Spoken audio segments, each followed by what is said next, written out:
आज मी तुम्हाला मस्त अशी भजी बनवून दाखवणार आहे। मिक्सरचं भांडं घेतलेलं आहे, 1 वाटी बेसन पीठ घेतलेलं आहे। आपण बेसन पीठ टाकून घेऊया। 1 चमचा फक्त हे तांदळाचं पीठ आहे।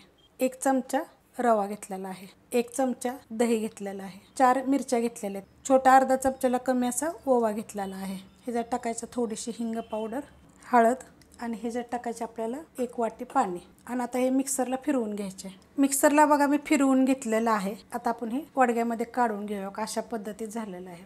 आता ह्याच्यामध्ये एक मीडियम आकाराचा कांदा, कोथिंबीर, चवीप्रमाणे मीठ टाकायचं। त्यात टाकायचं आपल्याला बघा 1 चमचा तेल, गरम तेल आहे बरं का हे। आणि हे आता चांगलं आपल्याला मिक्स करून घ्यायचे। 1 चिमूट फक्त घेतलेला आहे खायचा सोडा। मिक्स करून घेऊया। मस्त असं बघा मिक्स करून घेतलेलं आहे। आणि पीठ कसं आहे बघा अशा पद्धतीत। आता आपण बनवायला घेऊया।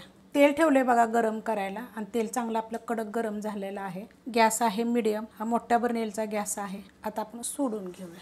आता हे आपण हलवून घेऊया लगेच, कारण की पहिले टाकलेलं बघा लगेच लाल झालेलं आहे। एकदम मस्त फुगतं ना, एकदम टमटमीत असं। आता ह्याला आपण काय करू, गोल्डन कलरवर फ्राय करून घेऊया।